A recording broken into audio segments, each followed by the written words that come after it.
everybody, and welcome to this light novel review. In this video, I'm going to be talking about volume number 1 of Sexiled.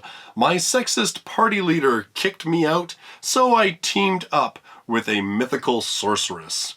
This one is written by Ameko Kaeruda, with illustrations by Kazutomo Miya. It's released officially in English by J Novel Club with a translation by Molly Lee. If you'd like to pick up your own copy of this one, I do have links in the description down below. Sexiled is the story of Tanya, a mage who is entering into her mid-20s and who is part of an adventuring party. She is a very strong and capable mage and, does a lot to help with her party's success. One day, the party leader, who also happens to be her childhood friend, Ryan, calls her in and says, "You're out. I'm doing you a favor. You're only getting older. Time for you to stop this whole adventuring nonsense and, find yourself a good man and settle down." He, of course, didn't really take into account the fact that Tanya might not want to do that, and so she is obviously pissed. She goes out into the wastelands that surround the city, and she just starts using her magic to blow crap up, to blow off some steam. In doing so, she breaks the seal of a mythical sorceress who has been imprisoned out in the wastelands for 300 years.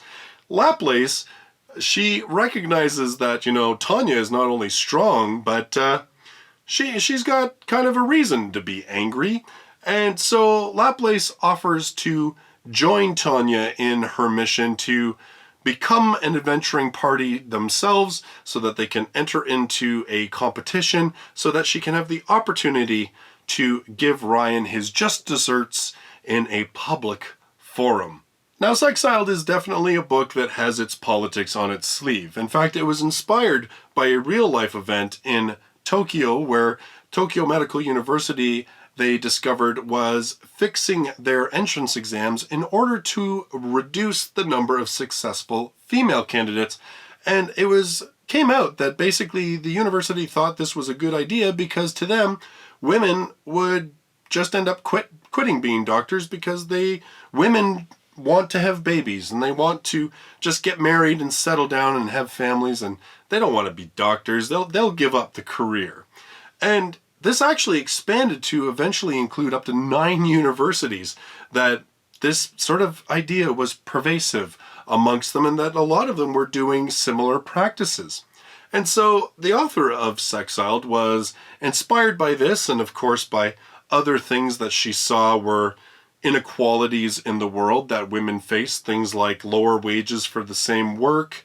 There are quite a number of different things that are addressed, even down to the idea that when public spaces are being designed, that, you have longer lines at women's washrooms because women all have to have stalls, whereas, men, they can pack our washrooms full of a bunch of urinals because they take up less space. So there's always longer lineups at the women's washroom at, say, a sports arena. So even that kind of stuff is talked about in Sexiled. This book wears its politics on its shoulder. It does not want to try and be anything other than an answer to the power male light novel by being a power female light novel. But like most male light novels, a lot of the male characters are villains, ignorant, stupid, cowards, or a combination of all of the above. So you don't have a lot of really positive male characters in this book because there's no male hero. It's all about the girls. The one thing that I'll say about this book that didn't make me feel like I was being preached to, it didn't feel like a overbearing, like we hate men type book, is because the book really doesn't take that approach. Sure, it shows men being stupid and being ignorant, but its main message, its biggest message that it talks about, is a very positive one. And that is that, first of all, you should be allowed to be the person that you want to be. Barring, of course, breaking laws and all that kind of stuff. But you should be able to pursue the career that you want to pursue. You should be able to choose to be the person that your heart tells you that you should be, even if it means that you're turning your back on something that other people think you're better at or would be better suited for. It's about overcoming those expectations of society. It also presents the message, and I think this is the thing that makes it a little bit more balanced and doesn't feel like it's just an attack on men. There is some very dominant themes in this book, and actually female characters that are featured that fit into this sort of paradigm, is the idea that women are just as guilty of enforcing these ideas, that women put down other women for rebelling against society's assumptions, preconceived notions, and everything else based on gender.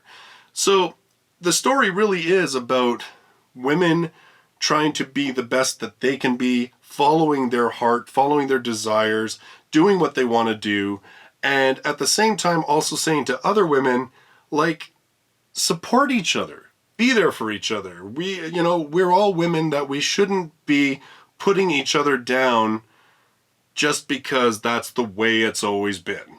All that said, does the book work? Because, if it's all nothing but politics and stuff like that, then it's probably pretty dry. And the truth is that this book is actually incredibly entertaining, or at least I thought it was entertaining. The one thing I think is that because you have a female author writing female characters, we have characters that are multifaceted. They aren't just, plug it into waifu archetype 1, archetype 2. Like, Tanya is a powerful mage. She is a strong-willed woman. But she also can bawl her eyes out. She also feels pain and indignation at atrocities done to others. She is empathetic. She also likes a good hit of alcohol when all is said and done.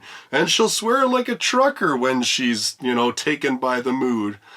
We have Laplace, who initially is made out to be this kind of airheaded, she's very powerful as a sorceress, but she seems, kind of ditzy, kind of airheaded. But you start realizing that she is actually very much nurturing, and that there is a very strong sort of maternal aspect to Laplace's character.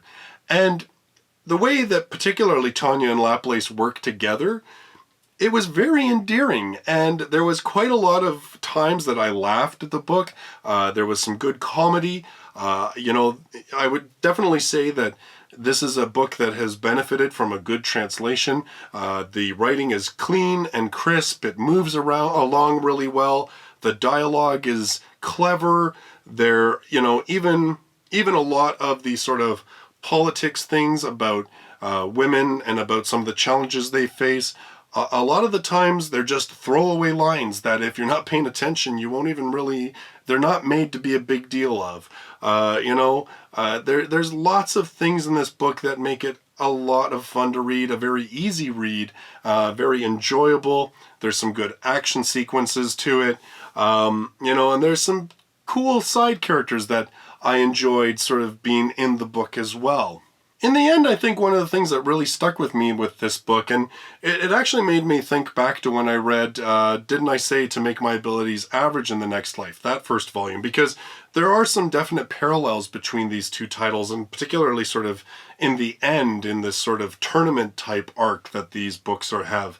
And it made me recall how I kind of felt about that book, and reading these two books and sort of having that similar sensation. I thought to myself, I think what really works is because these are books about females, all women, and the books are about supporting each other, lifting each other up, strengthening one another. It made me feel very positive reading these books. It gave me a sense of contentment and warmth to see these characters being there for each other and supporting each other. And, even instances where, one woman did you wrong, you still help her out when she's in need, kind of thing. It's not the type of thing that you get. I think what I realized about this was that I've read a lot of harem type light novels, and in harems, even if you have good female characters, there is always that inherent level of competition, right? It is always who's going to get the guy, who's the best waifu, and all that kind of thing. And so when you're reading a book that's removed that element, it suddenly is just all about, let's be good to each other. Let's make each other the best people we can be. And it just really felt like such a positive type thing that that was the strongest idea and emotion that I walked away from this book with. Not that, you know, men are stinky.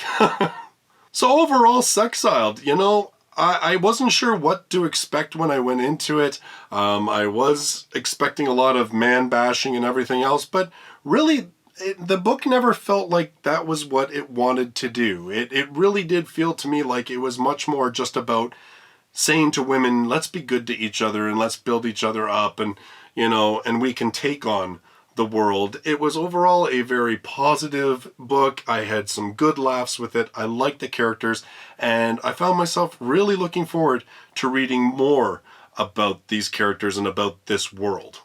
In this video, I want to say a special thanks to Michaela Werner, Fixlab.com, Philip Volseberg, Jean-Luc Chartier, and Ricardo Matos for their support on Patreon, as well as the support of all of my patrons that help me keep buying books for this channel for review, as well as helping me pay for additional hosting for the Light Novel Podcast so we can be on as many platforms as possible. So I go from a book that is filled with lots of females lifting each other up and no harem aspects to probably one of the most harem-esque type light novel series that I keep up with. And that's going to be volume number 1, well, part 1 of Koyomi Monogatari. So this is the one of the newer volumes of Monogatari by Nishio Ishin. This one, like I said, it's part 1. There's actually 2 parts to Koyomi Monogatari. In Japan it was 1 book, but they split it into 2 here in English, which is probably a good thing because it's already like almost 300 pages, just part 1. So that will be my next review. So thanks so much for joining me in this video. I look forward to seeing you in my next one. Till then, bye bye for now.